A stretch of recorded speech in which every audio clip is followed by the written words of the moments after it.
Okay, so we've got Tamir here. Thank you so much for coming, joining us today. Um, I'd like to start with the most difficult question. This is the one I can never really answer properly. What's something we should know about you to some sort of introduction?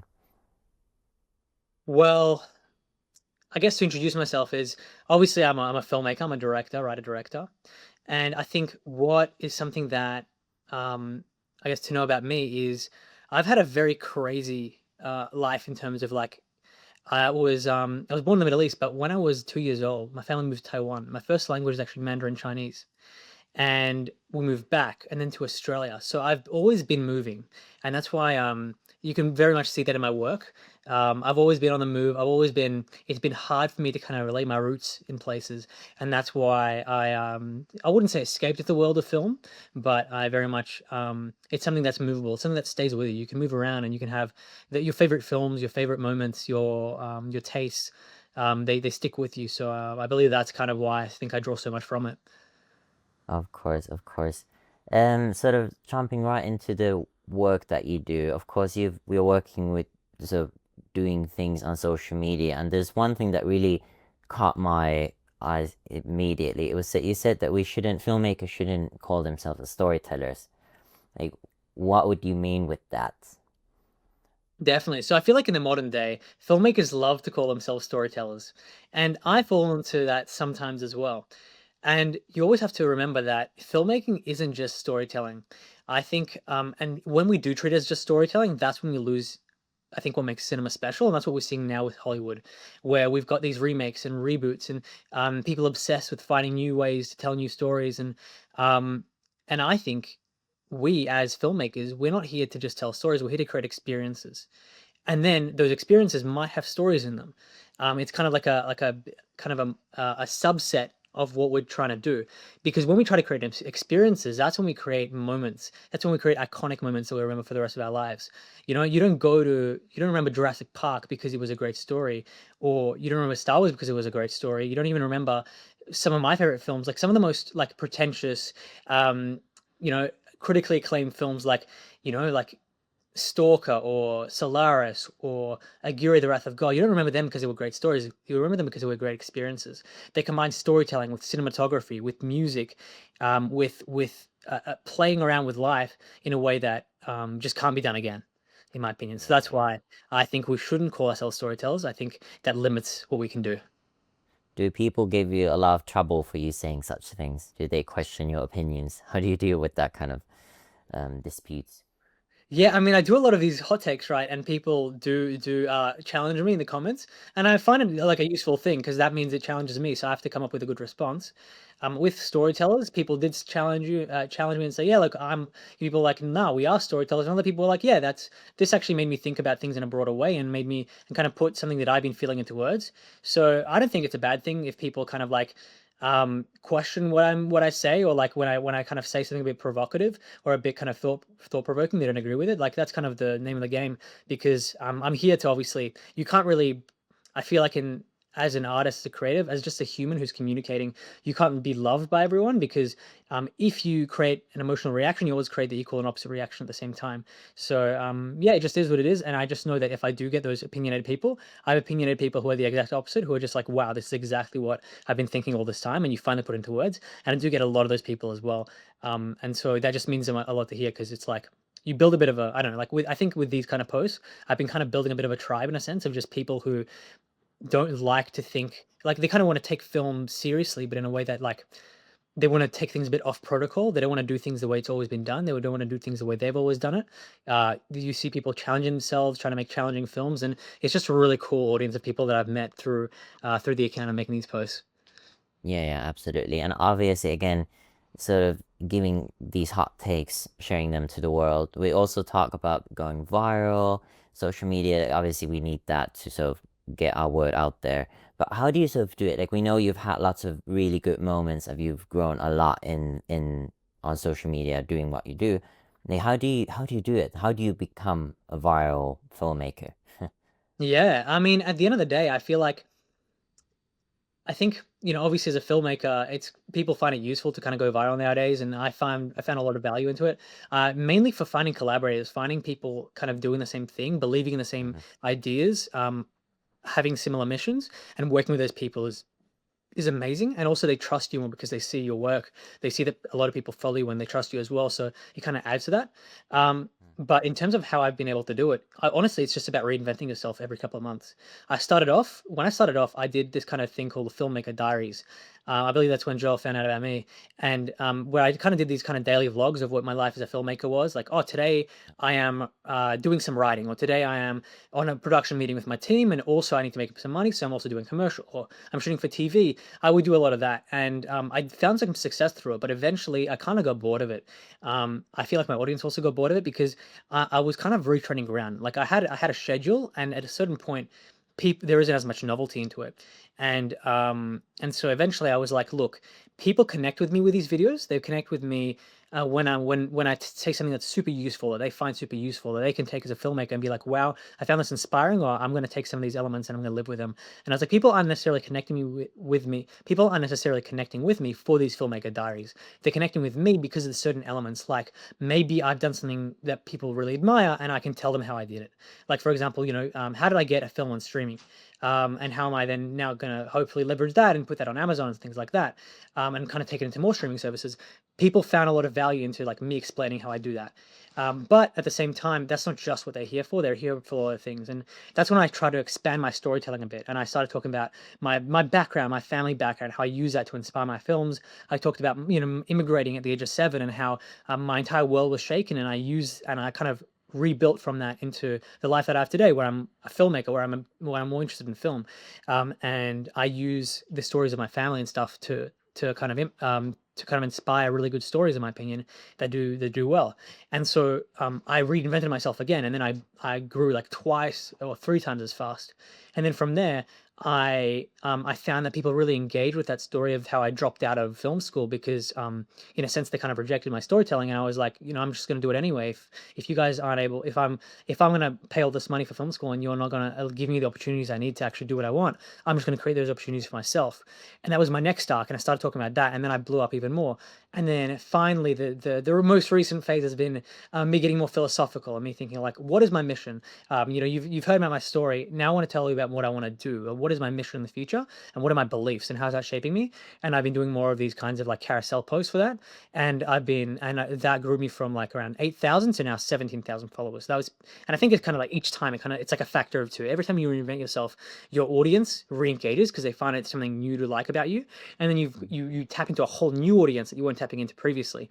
And so it's really just about trying things and reinventing yourself. And I'm waiting until the moment, because I'm probably gonna have to reinvent myself soon again, because these carousel posts, they like in December, huge, like 4 million views, 4.5 million views, like 2 million views, and now they're towards like 100K, and they're still doing well. Like they're still giving me more followers than the other videos that I'm doing, but definitely I think it's about soon I'm going to reinvent myself, and I've been trying to do that with my talking about my feature. But I'll keep on trying things. Hopefully Yeah. that's a good answer. That's what you were looking And for. that's a very good answer, absolutely. There were so many things. Obviously, we're gonna talk about your sources of inspiration, your story. That is the bit that I was the most Mhm. curious about, because you're being quite vocal about your background and such. I'm so intrigued to go discuss about that a bit later. But in terms of, you mentioned your team, with these posts, it's not only about gaining attraction from other people, it's also being authentic. Um, Obviously, as a filmmaker, we also tend to sometimes, there's our passion projects, things that we really do want to do, but then also times when we have to work because there's, maybe it is a financial decision, something else. But how do you sort of balance between the passions and sort of the work? Obviously, also when you go to film school, there's another thing that you said really well, that you, with many degrees, you assume to just be provided with a job quite soon after you graduate. It doesn't work like this at all in film. And you might have to do things sometimes that you sort of questioning yourself, like, is this something that I use all this time for? How do you navigate that, the sort of the business side as well? Like, is it easy? Yeah, well, it's definitely not easy, as I'm sure you know. Yes. Yeah, like I think Australia is a bit different from a lot of other countries. Here, the Mm, opportunities are very, very fleeting. Like, there's a filmmaker that I work with sometimes on commercial gigs, and he does a lot of matte painting for Marvel movies when they shoot here, but it's very project based. And so, like maybe in America, you could like, all right, I'm going to be signed on by Paramount. I'll work there as a PA. I'll move my way up. In Australia, you don't really have that. You don't have big studios. You have small studios that get hired for specific individual jobs when American productions come here, because most of the work here is American productions that want to shoot for cheaper than in America. They literally call Australians Mexicans with iPhones. I'm not even joking. That's literally what they call us. Um, wow, I can't so believe that. Wow. yeah, yeah. And so the film industry is very kind of like rocky, and it's very project based. Mm, And so I was like, look, I know that generally I'm a bit of a more anxious person than most people. That's just my disposition. And so I need a bit of that knowledge that I'm doing financially well in order to feel creatively free to pursue the projects that I really, really care about.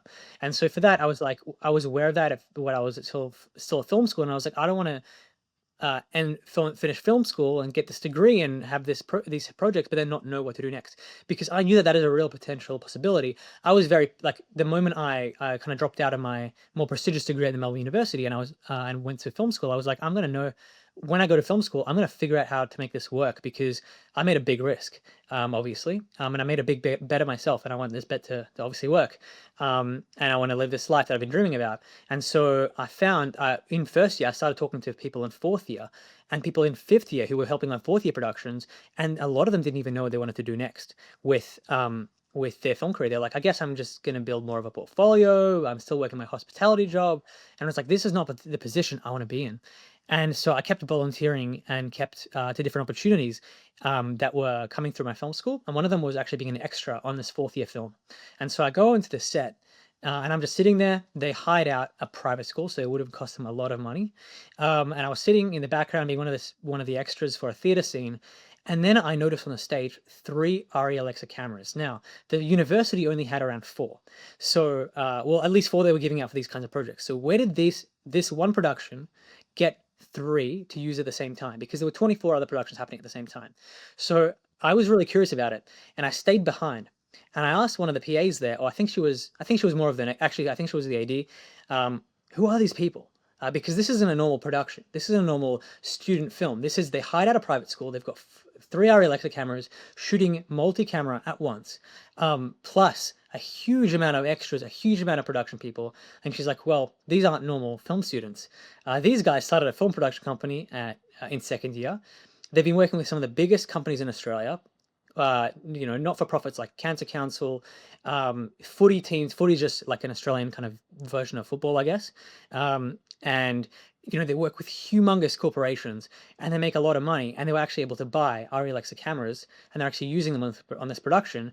And when I graduate, I want to work for them. And so at that point, I realized, wait a second, there are people who create opportunities, and there are people who wait until hopefully one of the people who creates the opportunity gives them an opportunity, which is quite unlikely because there's only so many opportunities to go around. At that point, I realized I'm going to have to create my own opportunities. I can't just wait and hope. And so this was first year. At the end of and I was like, look, I would love to have an ARRI Alexa camera. I would love to have the funds where I could shoot a feature using my own money, using an ARRI Alexa camera. No one can stop me. I don't have to wait for funding. I don't have to wait for someone to say yes. I can just create the stories that I'm passionate about. And so at the end of first year, I started a film production company, and it struggled for 3 months, but after 3 months, it kind of blew up. I did really, really well second year.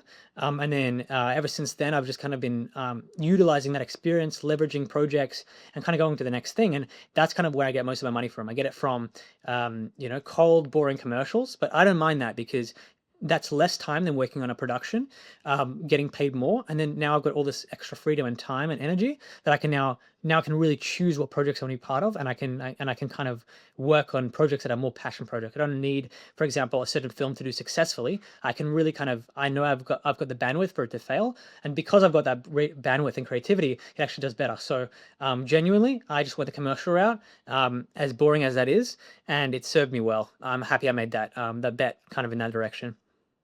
No, absolutely, absolutely. So, we are having a film festival, FILMLAB Film Festival, and we want your film to be shown on our screens in London, September the 2nd. We are a collaborative film production company, and we want to see your film, the work and the art, the effort that you put into them. Please let us see your amazing works. we hope to see you there.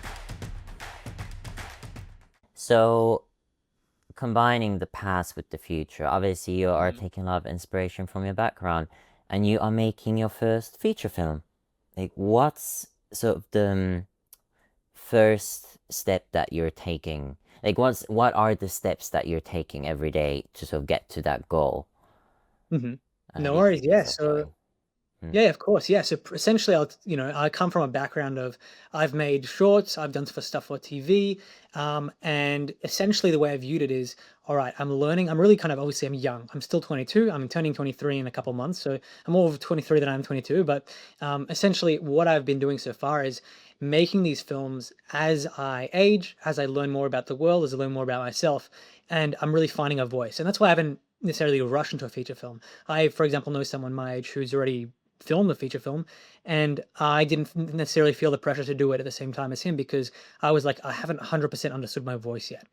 I've tried films in comedy genres. I've tried films in kind of more dramatic genres, and then and eventually I made Trial and Error, which was I made in 2022, and that was my first film that you can find on the internet. All my other stuff you can't find. Previously, like we've all made films since we were like I don't know 14, I assume, on our iPads on iMovie, but. definitely. There's so many, like, I used to work in music and I've hit in all of my projects. Like, you should be proud of what you've done, Mhm, absolutely. But at the same time, you are indeed evolving, growing, and sometimes the mhm. things you've done in the past, you just don't relate to them at all. And I think that it's also a bit dangerous because, of course, art is always about a certain moment in your life, or it's a story, something that was about you or what mattered to you at that point. It doesn't get old, even though you might not relate to it anymore. Exactly. Um, it's sometimes, again, it's very good not to go too much into the past, but we should appreciate the growth that we've done with these projects because someone will always get the inspiration from that versus probably even something newer that you've done. Like, we should remember it's a time frame for everyone. But yeah. Definitely. No, I agree with you. And I'm Uh, obviously very grateful I did those early projects. I learned more about my voice, tried things. I think when I made Trial and Error was after I made my production company when I was 18 years old. And at that point, it was the first time I actually could make a film and I wasn't limited by like previous circumstances. Like I'd previously tried to make a really, really kind of more ambitious short film. And literally, the people, like I wasn't able to drive yet, right? And mm, halfway into the shoot, the person that was supposed to be driving back said, "I have to take you now. Like you can't keep shooting." And essentially, I had half that film, and I could. It was just not something I was proud of, and it was something that I kind of like. It was a common theme of a lot of the past projects. I just wasn't enough. I wasn't, and you might see this theme as well in how I'm like, oh, I'm going to create my own opportunities. I'm going to create my like a common theme throughout my life is I'm going to take as much control as I can or be as independent as I can because I can't control outward circumstances. And so, Trial and Error was the first film that I could really kind of I organized the team myself. I organized where, when we were shooting, how, and I was really proud of it. And to this day, people still tell me like, "Wow, I really like that film. I really enjoyed it. It's potentially my favorite film that you'd made." Even though since then I made more technically impressive films, it was I think the first film where I'd really found my voice and I'd really committed to a voice that I've kept going, which is take inspiration from the past, but also something that relates to my background. Obviously, I've got my parents are born in the USSR. That's where my family came from. And then they actually escaped as refugees through a refugee program into the Middle East right before the USSR collapsed. So and then we moved as a family to Australia when I was 7 years old, and so I take a lot of inspiration from it. And so I started taking inspiration from my past since then, and since then I made Trial and Error, which was kind of my first film. Then I made Old Faces, which is my most successful film. mm, It's as I mentioned, loosely based on the story of my great great grandpa in Stalin's prison system, but also kind of my grandpa's refugee journey, and looking at all that, at how like communities like mine are kind of assimilating in a country like Australia, in a Western country where you've got those pressures, and grandkids can barely understand their grandparents, and grandparents might feel a sense of regret, even though they left a life that was so much worse than the life here. They kind of feel like they might have lost who they were in the way. And so I made Old Faces, then I made Someone Important, which is kind of similar, and then now I'm making a couple short films and a feature. And so now I feel like after I made all the faces and someone important, and then I started working on one of my current short films, La La. I really realized that at this point, I realized what I want to this types of stories I want to tell, and it's time to kind of commit to the next stage and make a feature film. And that's where I'm making my current feature film. Right now, the working title is Eat Air, but who knows, that might change. It's yeah, and essentially right now I'm in the stage of I've written multiple kind of rough drafts of the script, and I'm at the point where I'm actually happy with the script. It's obviously not perfect, it's not the final version. I'm going to get feedback, but it's a version where I'm proud to show other people and really show them that here is, you can see the core of the story, you can feel the characters are developed, you can feel the narrative, you can feel the emotions that people are going to feel. We've got like it's 80% of the way there in my opinion. Obviously those 20% are going to be significant, but yeah, I've written it. I'm working on getting financing as well. So I've almost finished applying for a grant with a close contact of mine, who's pretty much, his job is just to give people get feature films money essentially. So that grant, in my opinion, won't be the last of it when I work with him. Yeah, I'm essentially at that stage where I'm finalizing the script, getting the funding, and building that initial team. So looking for a producer. I've got a potential cinematographer. Yeah, that's kind of and an editor as well. So that's kind of how it is. Do you enjoy planning all of these things? Because obviously, as a director, you do hold an immense responsibility in everything that goes into the final product. But are there aspects that you enjoy more or less? Obviously, you write the script, but then you also have to handle finding these people. It's not like there's a cinematographer at every street corner. Like, you actually have to go through quite a lot of work to get these people, convince them about your idea. It's not about just it's um the all of it, like how you get people together and work for you. Like, do you enjoy the process of finding these people, or does it sometimes get a bit too much? Yeah, I think it's, to what degree it is. I think obviously I prefer the thing I love the most is writing, directing, and then just kind of seeing the film come together, kind of being across the entire process. Um, Mm. I obviously love collaborating with people, and I think finding people is, it's not necessarily something I inherently enjoy. I don't necessarily enjoy kind of working with people, seeing their availabilities, kind of creating these relationships. That's why I try to get a producer on a project as early as possible, because that's what they do best. What I do love about the process though is finding amazing people. Like, once you find someone amazing, through that process, it's so rewarding and it's all worth it. For example, with the film Trela, it was shot last November. We finished shooting last November, and look, ideally a short film would be finished by now. However, that film is almost 90% VFX. It's set in the womb, essentially, and a baby's in the womb. And so for that, I obviously need to find a really great VFX artist. And initially, I found a VFX artist that I thought was good. However, he just didn't have necessarily the capabilities to kind of take a project of this kind of ambitious scale. And Mhm. so we ended up kind of parting ways amicably, kind of towards the end of last year. So I believe towards the end of December. And then since then, I went to look for another VFX artist. And at that point, I was like, look, I cannot, like, it's such a drag looking for new people, finding people, validating people, meeting people, looking through their work. And then at the end of the day, you also have to trust them, because I feel like in the modern day, it's harder to trust people than it used to be. Back in the day, maybe 50 years ago, at least I come from a background that was, I guess, more in the kind of the Soviet sphere. And so kind of inside that culture, like, even though I'm not Russian per se, I'm not Slavic, but inside that culture, the word is everything. When you promise someone something, you have to live by that, and you can't stop thinking about fulfilling. You can't stop thinking about that promise until you fulfill it. And that's just the way I'm hardwired, because of my family, my background.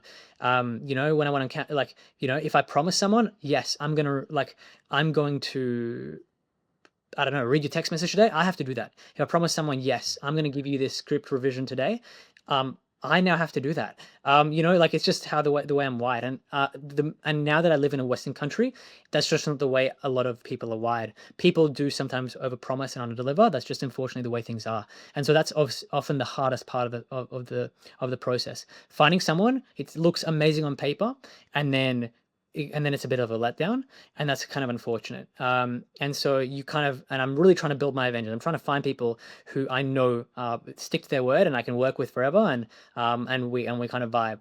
And so I found, obviously I don't want to jinx it, but I found the main VFX artist, and he actually reached out to me. He reached out to me. He's like, I love what you're doing. I want to show you some stuff I've been doing. We met. I saw his projects. I saw that he had a background in Unreal Engine, but he's never really tried a lot of VFX of films. It's very limited.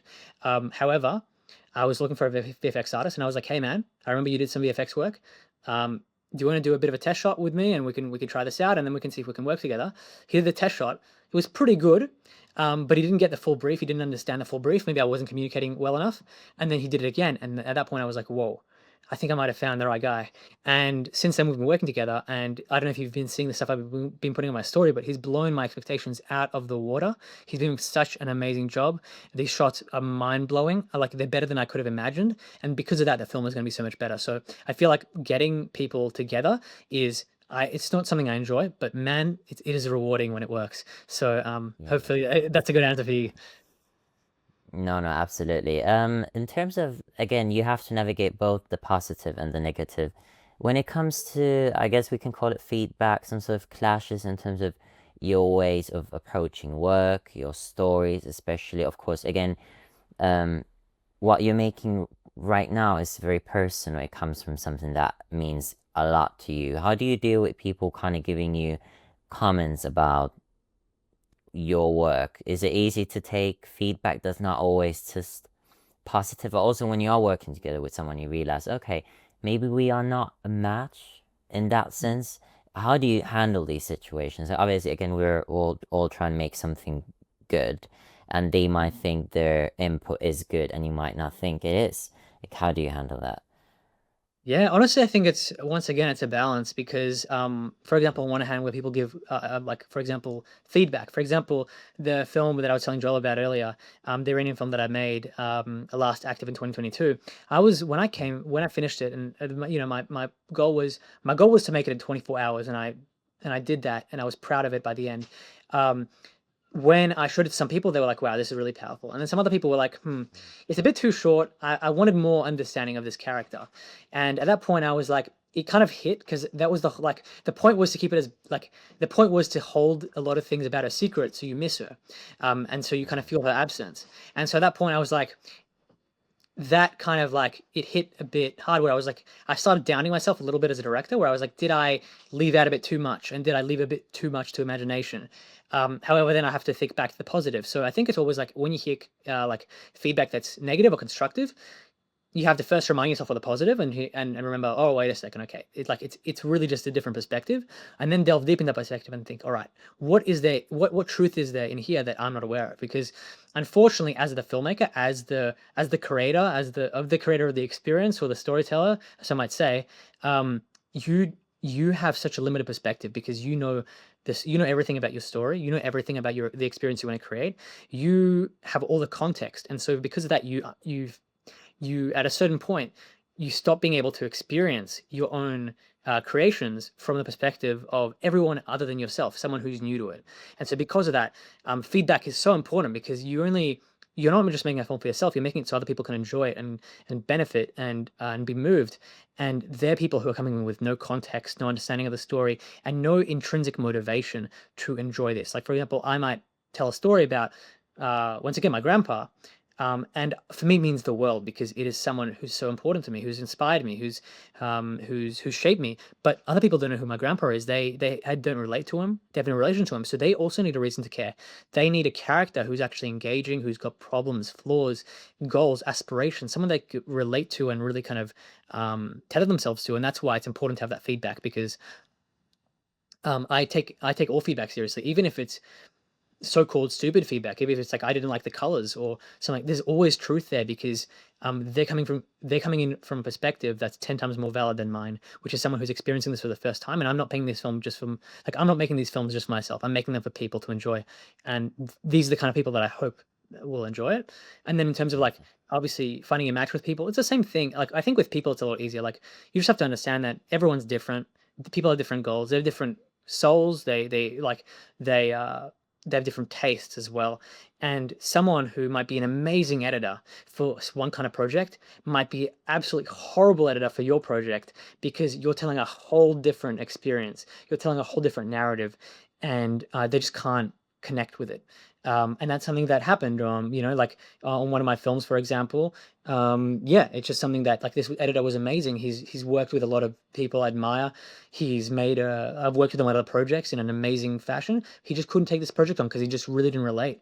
Because this project, just might be from too different of a background, too different experience, and to turn something so niche into something so resonant with everyone that's universal takes someone who really, really understands it, I think, deeply. And he just didn't relate personally. So I think it's really just about understanding where kind of people's limits are, and not feeling butthurt, not feeling betrayed. Just kind of knowing that at the end of the day, it's a privilege to work with someone. It's always a privilege to meet someone who's wanting to work on a project that means a lot to you, because it's none of it is a given. Like, if everyone just said no, that's also an equally possible reality where literally everyone says no to you. That could also happen. And so if someone says yes, and I've been very grateful that a lot of people have said yes, that a lot of people have lent their talents and skills to elevate the projects that I've been on. And obviously my work is to elevate the project that they're on, which is the same project. You can't take it for granted. You have to just be appreciative, no matter how little the contribution is, how short the relationship is. Even if it doesn't work out, you still have to be grateful for it. No, absolutely. And kind of related to that, and sort of you've talked about sort of the fear of making mistakes. Like, for example, you dropping out of film school, then also using your background as a source of inspiration for your films, and then how people perceive them, how even the process of making them, the stress, sort of the elements of the process.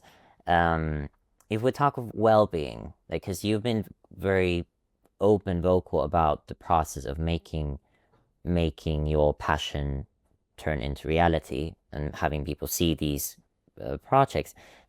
If we talk of well-being, is it easy for you to manage these emotions that come from, I guess, firstly, when someone says something slightly negative, or then when you deal with the workload?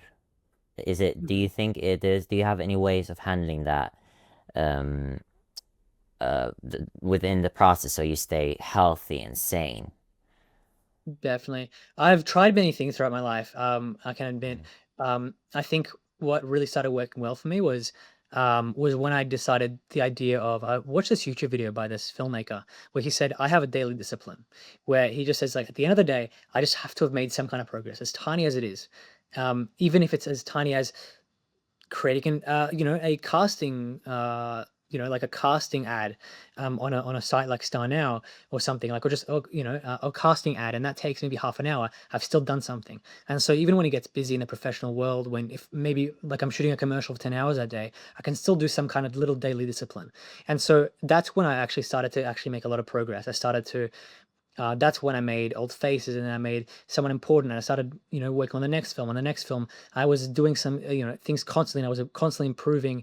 At the same time, I was also starting to post daily as part of my daily discipline, and that's when my social media started to kind of happen, and that worked really, really well for me for a certain period of time. And I do still keep that, like, every day, every weekday. I do obviously give myself Saturdays mainly off.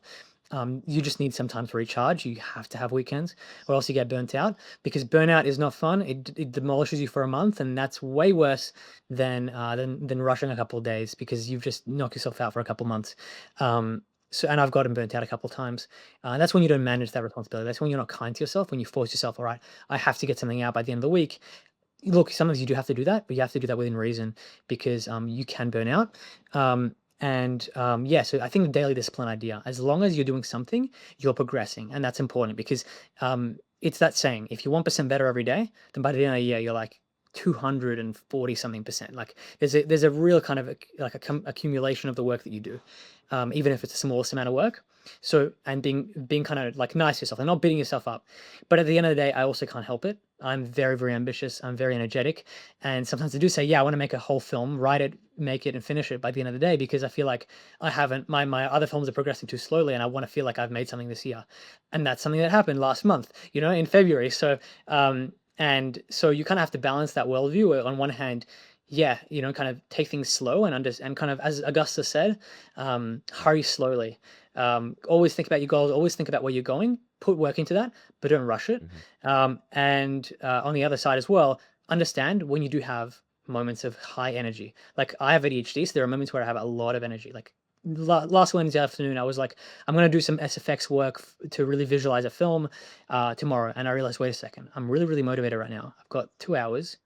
And I sat down and I did it. And it took me way less time than if I'd waited and done it tomorrow. So I feel like it's kind of understanding when you have those high moments of energy, and then when you have moments of low energy. Maybe it's a bad day. For example, at the middle of last week, I lost two of my biggest commercial clients. Um, and then I was kind of bummed out about it a bit. And I had less energy that day. I wasn't as motivated to do work, but I still did that daily discipline. I still did something. I communicated with a VFX artist. I communicated with an animator on that film. On another film, I also set in a meeting with a producer. So I still did something. And so I feel like you kind of need those daily disciplines to stay accountable. And then in moments where you've got high energy, you can use them. Like, don't waste them. Pretty essentially. That's how I go about my day. No, absolutely. Well, obviously, we are in an industry that is very harsh. Hmm. Also, uh, how people perceive what we do is always so. It's your personal work, and it will always affect you. There's no way of going around it. But indeed, a routine does really keep us going. But I was actually curious, in all of the works that you've done, it can be social media, films, is there something that an audience might not notice unless they're paying very close attention, but you always notice? Is there like an element that you always include in everything that you do? It can be, let's say, an item or a line or just something that's in your mind that you hope people would maybe catch when they're watching. Like, do you play Mm. these sort of games with your audience?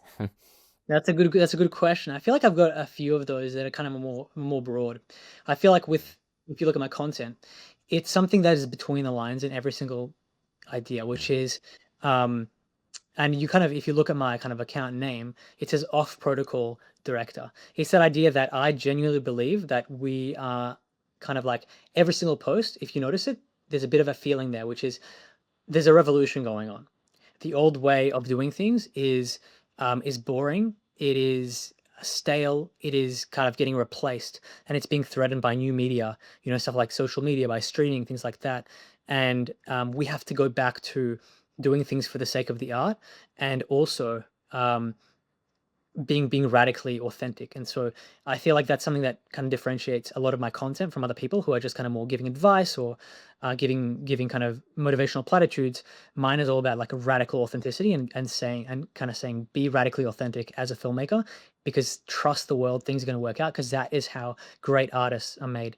And so that's nothing I ever said explicitly per se, but it's something that's in literally every single one of my things. You watch a reel where I talk about Denis Villeneuve, he didn't give up. He made a film in his early 30s. No one saw it. He waited 10 years. He made another film, and he was 41, and that was his first big break. I still talk about he was radically authentic, because he could have, stayed in TV. He could have done things normally, but no, he just kind of gave it a shot because he felt in that moment a moment of inspiration. And if you look at that, and then you also look at my films, which are which are always, at least for now, in terms of where my storytelling, sorry, in terms of where my voice is going, they're aligned with reality. They're finding inspiration in the real world and translating that in a narrative film to find the deeper truth. And if you kind of look at, all right, being radically authentic, and trusting the universe, and then on the other hand, my films trusting the universe, and finding radical authenticity inside of them that you can't even make up, that you can only find in the world. It's honestly a bit of a, I don't want to sound like, I'm not really a religious person. Like, people would mostly call me agnostic, but honestly, I think it's something that's inherently spiritual. It's trusting the universe and believing that, hey, if I it's just a kind of like a value. If I'm meant to succeed, if I'm meant to tell this story, it will happen. If it not, let it fail, let it crumble. Because if I'm here to serve a higher purpose, if I'm here to help people with my projects, with my films, with my art, then it's going to happen. If not, easy, I can move on and go into the next thing, next project, next idea. And so I think it's that idea of kind of like inherent spirituality that's genuinely in my content, in my films, and you literally find it in everything. Like, how did Samuel Shafran in Old Faces appear in Melbourne? there isn't a real reason why specifically he was sent to this location when he time traveled, but it's because he felt like he needed to be there. Same thing with with someone important. Why did this girl um, you know f- why was this girl so distraught? It's because she felt like by failing someone else, she'd failed herself. And like why did like in my upcoming film, for example, Clala, for example, I take real testimonials from people who've lost a friend. Um, you know, um, they're speaking about a friend that they genuinely lost, a civilian who died in the Middle East, and I'm taking that dialogue and legitimately copy pasting that audio into the film and interweaving it into the narrative. And so it's all about kind of finding truth in the world and in kind of finding a deeper truth. I'm influenced a lot by Werner Herzog and his idea of ecstatic truth, at finding deeper ideas and beautiful moments in combining narrative and reality. And I'm obviously trying to take that a bit of a step further and really kind of make that the whole of the experience in a sense. And that's because I trust the world, because I trust there's beauty in the world. As a fan of history, as someone who's just in awe of everything that's happened throughout all history, I think that's something that is hidden inside every single thing that I do from beginning to end. Yes. This is gonna sound like a very stupid question. It's you've basically answered it already. I'm trying to think how to phrase it. Like in terms of your stance, what you actually want to include in your stories, um, I don't know if we can call it a lighter story or a story that has always got a very deep meaning, but is it important for you to really include these elements? Yes, it doesn't have to be religion or politics, these sort of things per se. Um, but the impact, you mentioned radical many times. I'm getting the sense that it is important for you to really talk to an audience from that perspective, because we've got lots of genres that might not deal so well with having sort of more heavy content used. But I'm kind of catching the energy that you would really like to make some sort of impact in that sense. Am Mhm. I right? Mm. Yeah, Would so I you? guess is what you're asking Yeah. more about, like, is there some message or some like kind of Yeah. like something that I'm trying to tell to the world, kind of like I don't know, like another filmmaker, for example, like Bong Joon-ho is very political, so he's trying to spread his political message through his films. Is that kind of what you're asking in a sense? Yeah, absolutely. Like, of course, each story is important. It's always about something, but I guess I'm trying to um uh understand whether it is like you is in particular talking about the importance of the world. You really want to give an emphasis on. Again, it might come from my own experiences. Like, of course, it's important for you to shed light on people that might not have that power themselves at all times. Um, that would is that something that you want to sort of keep on doing? Would you like to try something a bit more light, something that is not so oriented towards making a huge impact? Something lighter comedy, or would you always feel like you're most comfortable including these elements in your projects? Definitely. I think I find a lot of meaning in them. So I've written comedies, Mm, I've done things like that, but I've never felt motivated enough to make that, to really kind of put 100% my energy into it. Like when I made comedies, I've co-directed, for example. Um, you know, uh but when I make these films that are my like kind of more standalone projects that I really tie together with my reputation, with the voice that I want to put into the world, I really kind of try to promote them as far and wide. They're always motivated by, as you're saying, kind of like a deeper, kind of like something heavier, something less like, I love light stuff. I love writing comedies, like, but mm, I love making comedies, but no one sees them because I really want to prioritize these kind of more heavy things. Because, yeah, as you mentioned, like, is it kind of giving voices to people who aren't heard? I think that's part of it, but I think it's, if you look through it, it's a bit different throughout every film. For example, Old Faces, I would genuinely believe that my community will disappear in 2 to 3 generations. Assimilation is crazy here in Australia. You won't see us in Australia in 2 to 3 generations, in my opinion. Not even 2 generations. That's what I'm. And so I was like, if we've got all these beautiful stories, someone needs to immortalize them before they're gone. That was why I made All Faces, and I try to kind of really make a universal story out of my community.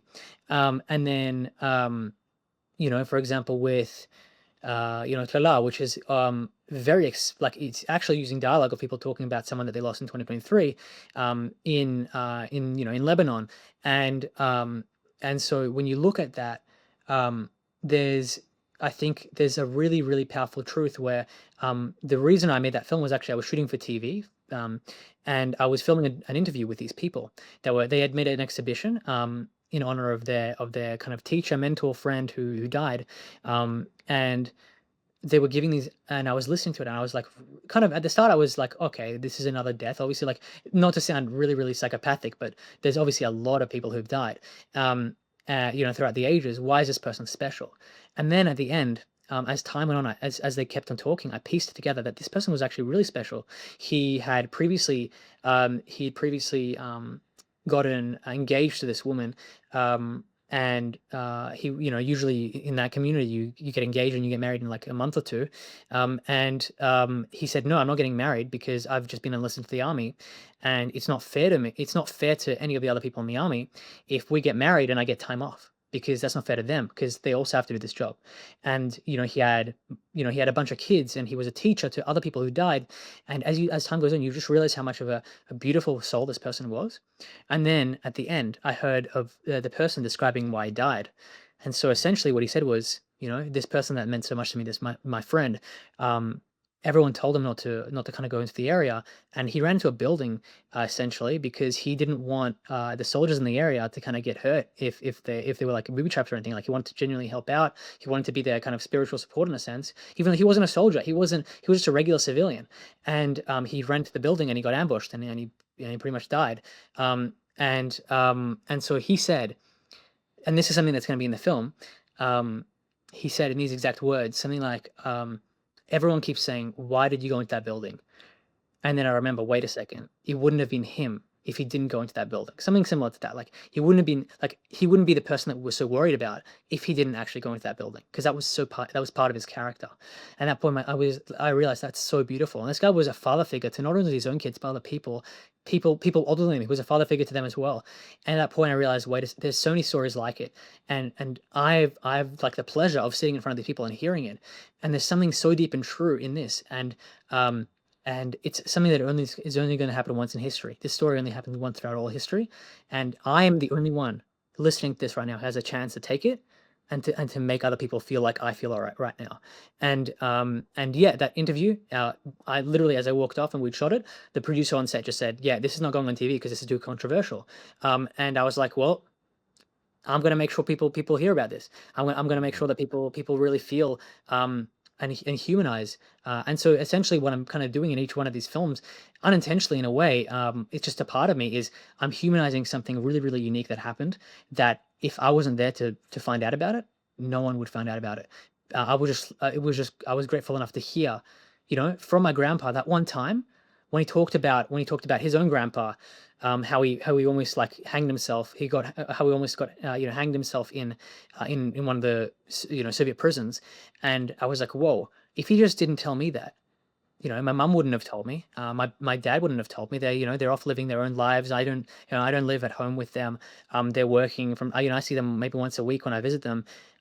When would that cross my path? And at that moment, I caught something. I caught something, and I have the opportunity to do something with it. And that's when I make a film. And so that's when I feel so motivated, because I feel like I've captured something. I found something so true and beautiful that can be something amazing that can impact so many people, even deeper than I was impacted. And so far it's been a success, I guess. Like, even Old Faces, last year, a woman, she's Italian, she's not from the USSR. She literally said to me, I watched your film and I finally understood my grandma. Like, I finally understood my grandma. She's also got dementia. She hasn't been able to communicate to us. She hasn't even been able to relate to us. We haven't been able to relate to her, but I felt connected to her. She's not around anymore, but your film did that. And at that point I realized, yeah, I caught something really, really beautiful. And I felt it in the moment. And that's your role as a director, is to have the vision to feel it and then to carry that feeling onto other people. And that's why I tell these stories, is, yeah, because I could do comedies, but I feel like for the same time and effort, I could do something like that. And when I heard, that from that Italian woman, I was like, yeah, this is what I'm on the earth to do, essentially. Well, the impact. I mean, that's obviously why we do any of this. People coming to you with their own stories. That is just beyond amazing. In terms of, obviously, now, as you have people really show interest and love to projects you've done, and they come to you and they tell their own experiences. In terms of other people's works or films, it can be interview, any work. Have you? Is there like something that you wish you would have done? Like, let's like name a film or any sort of project that you feel like you relate to that, or you wish you could have been a part of the process of making it. Like, do you have any? I guess you can't really call it an inspiration because it's already, but like, do you get that feeling often? As in, I Watch watched a film and I was like, something. I wish I was on set. I wish I was part of this project. Yeah, or like I wish I could have thought about that like at some point in my life when I was when you are seeking for something that you relate to. Doesn't have to be Definitely. even a project that you'd like to work in, but just um you get people telling you how your work has changed something in their life, but how does it happen to you? Yeah, I'd say two Mm. films. One of which is Hedgehog in the Fog. That was the one that actually started my interest in film. I was It's such a beautiful film. It's 10 minutes long. It's a short film. It's animated. It's the most str strange animation. It's not in the sense that it's weird and trippy, like, there are much weirder and trippy animations, but, essentially, Hedgehog in the Fog is a 10-minute short film about a hedgehog who gets lost in the fog.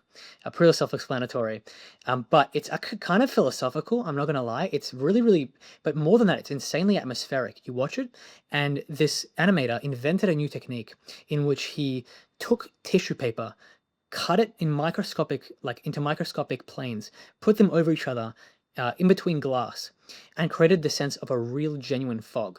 And he did the same thing with water. And then he had these animated characters passing through it. And you're in this situation. The music is absolutely beautiful. The sound of design is absolutely beautiful. It's incredible art. And it's like it makes you feel like you're transported into a world where the rules of physics are different. And it's so immersive. It's so powerful. And at the end, even though it's got barely any dialogue and it's just a hedgehog and a bear and a horse and all these characters, it's like it's as powerful as which David Lynch movie. In fact, in my opinion, it was more powerful because it was my introduction to really admiring cinema as an art form. Before then, I enjoyed it. I enjoyed films, but I didn't really take it as seriously as I do now. And that was the film that sparked it. And so if I was able to be part of that project, I could just put my hands up and say, yeah, I'm not doing anything else anymore in my life because I've contributed to film in such a significant way. It's just a 10-minute short film, and it's already considered the best short film ever made. Sorry, the best animated film ever made by the best animators ever made. Hayao Miyazaki, Isao Takahata, all these people that people know about, they consider this film as the best animated film of all time, and it's just incredible. And so there's that film, which literally, as I was going through a bit of a crisis when I was 15 years old. Before then, I was a bit of a STEM kid. I was very much influenced by my culture, my background, where everyone goes into IT and science and all that stuff. And I was very much going down that path without really being actually that passionate about it in a sense. And I was trying to really discover what was I really, really passionate about, what was really going to motivate me. And I watched that film and that's when love at first sight in a sense. I watched it with my grandpa. My grandpa was like, yeah, you should probably rewatch this film since you were a kid. It's Russian and Soviet film. So every Soviet, every kid with, I guess, Soviet heritage has seen it at some point in their childhood because it's so iconic. I watched it and I was like, whoa, this is something. And then another film is Aguirre, The Wrath of God by Werner Herzog.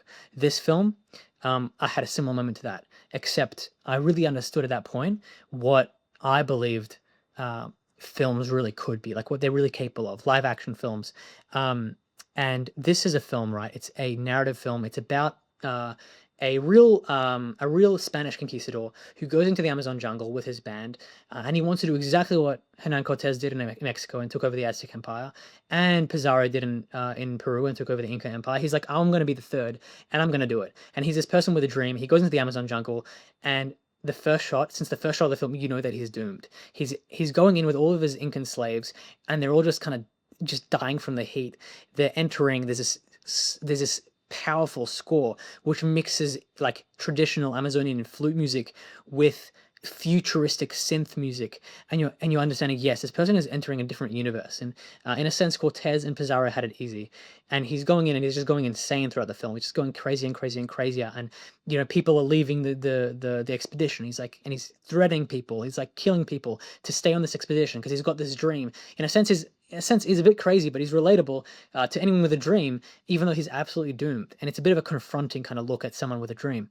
And then at the end, the entire band kind of goes nuts, and what they start seeing is, sorry to spoil the film, but maybe I don't know if you've seen it or not. But have you seen it? Go ahead, go ahead. Yeah, no worries. But they're on this boat and on this raft, and it's down to like the last three people, and they look Mm. up and they're like, yeah, and it's the Amazon is flooded, so they are on this boat, um, and the guy's like, yeah, I think it's like it's getting better now because I think the flood is subsiding because I can see a boat on top of that tree, and the other guy looks up there and you're like, you're absolutely crazy, like there's no boat in that tree. Um, the Amazon does not flood that high. It does not like go up to the level of the mountains. And then the camera cuts. And what do you see? You see a boat on a tree, a real life boat on a tree. You're in the world of the crazy guy, and that is the truth of the entire world in that moment. And you're with like that is more true than the world where that boat is not on the tree, because that is what you see as a viewer, and that is so beautiful because once again, it takes history, it takes reality, it plays around with reality and fictitiousness. If that was VFX, that film wouldn't work. That film would not be a good film. But now, in my opinion, I believe it's a masterpiece because it allows you it allows you to relate to insanity. It allows you to relate to delusion, and in such a way where you're like, wow, you know, like in a sense, being crazy is just a matter of definition. It's just a matter of what do you define as crazy, because it's all a matter of perspective, and you really feel that. And I think it's just that's once again bringing me back to storytelling. Like, just a story could not do that. An experience could do that by combining reality and, like, props and just putting a real life boat on a real life tree. That's something a book couldn't do. I'm sorry, in my opinion. Absolutely. Yeah. Um, there's one thing more to ask, I'd say, that I really Mhm. want to hear more about. You want to be at the Oscars in 2030. That's the goal. Like, enlighten us a bit. Like, what's sort of the process behind all this? Like, where did you get this from? Obviously, we all want that. It's an ambitious goal. You can do it, but what keeps you going towards it every day? Essentially, I believe that, as I guess maybe you kind of allude on the previous film, like, your beliefs are everything, your perspective is everything. And so um when I started calling myself a filmmaker, I started taking filmmaking seriously, and I started working on films, and I started calling myself a director. I started focusing more on directing and getting better as a director. And so, just by putting, I want to win an Oscar by 2030, I would love for that to happen. I would love the feature I'm working on right now to be an absolute masterpiece and to win an Oscar. But unfortunately, that's not something you can control. Like, Anora won an Oscar, but that's because they spent $18 million in their Oscar campaign. It's In a sense, it's a bit rigged. And the Oscars do make weird decisions. Like, Mighty Supreme didn't win any Oscars, which is nuts. I love Mighty Supreme. I thought it was really good, and I deserved it. Like, I thought it deserved at least one. Um, and so it's not something you can control, but it's something that can happen theoretically.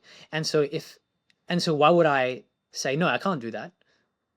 Like, even if it's That's theoretically awesome. possible, why Mm. I can say that I can do that. So that's literally what I put in my bio, because I believe that it can happen. So I'm going to put everything in my power to make it happen. And if it happens, if it doesn't happen, it doesn't matter. At the end of the day, I would have still, hopefully made an impact and made an amazing film. Like, Andrei Tarkovsky didn't win any Oscars, and his films are canon. Like, people are going to be watching his films for hundreds of years because they're so powerful and so important. Ingmar Bergman, I don't think he won any Oscars. Same thing with him. And you know, Stanley Kubrick, I don't think, won many Oscars, and it's honestly a bit of a vanity metric, but man, we all want an Oscar. So I really just put it up there as just a reminder to myself that this is what I'm working towards, and this is something that I'm technically, hypothetically capable of, as is anyone who's working as a filmmaker. So why give up? Why say no? That can't be me. And so, because I don't say that, I just put it in my bio. No, absolutely. We'll see you there. Yeah, exactly. That's See that we're exactly. doing each other up. Absolutely. That's we all want to, like, from a personal perspective, whatever I've done, what you've also described, someone being inspired by someone, the impact, we all have different ways of navigating that. And in terms of the goals, it's very brave to set out such a goal and put it out there, have people talk about it, ask you about it. But that's the whole point. And why else would we be doing any of these things? That we have to. We're here for. We have this desire to do all this for a reason. I do think so, and then it's a blessing that we know it so well, because there's also lots that don't necessarily. They are kind of stuck between options that they're not sure what should I do. You've also mentioned this, that you could have chosen a career path that was made more sense, but it's perfect. We can see that this makes sense to you, and that is all that matters, and that will take you there. And we don't definitely need anyone to. The recognition you will always get from someone. Just winning a prize does not give that. That's why we keep on going. Exactly. It's all about ourselves, right? Like we're here on Earth one time. We've got one chance. Yeah. Why not do it in the way that's most kind of true to ourselves? And I don't know, it's much more enjoyable. Like you choose a much easier path in life potentially. Like, but is it easier if you don't enjoy it as much? If you don't have as much motivation and thrill? I think it's a much harder way to go. So I feel like it's there's just no other way, in my opinion. Like if you've got a calling, you've got to answer it. Yeah, again, I think it's a blessing to have something like this as a calling. There's just, to be able to create and your stories affect others. I don't think there's anything better than that.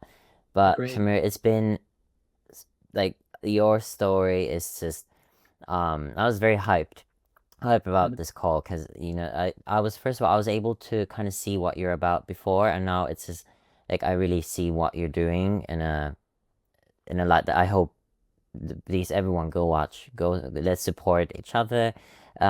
We have to make these things work out. We have to keep on working, doing things that we love. So yeah, thank you so much for coming. Thank you so much. I know the time difference is a bit tricky. You're in Australia now, we're here in London, but yeah, thank you so much for coming, and I hope you have fun. I did. No, thank you so much for inviting me. I enjoy this a lot, and it's always great to talk to filmmakers like yourself, and and kind of bond over these things. Like filmmaking sometimes is a bit of a solitary thing. Sometimes you're in your room and you're writing, or you're just kind of sitting there and kind of in a bit of more solitary state, and it kind of brings a lot of just, I don't know, it just makes it so much more fun and enjoyable and motivating when you see there's other people along the journey with you. Yes, absolutely. And I think the collaborative effort of the industry right now, we're all about being authentic, working with people that are there to make art happen. So yeah, we'll keep that going. Sounds good. No, well, I guess see you around. We will. Pleasure meeting you. Oscars 2030. Hell yeah, well, yeah. We'll be there and we'll talk about this moment, how we predicted it. Exactly. Yeah, thanks so much. Thank you.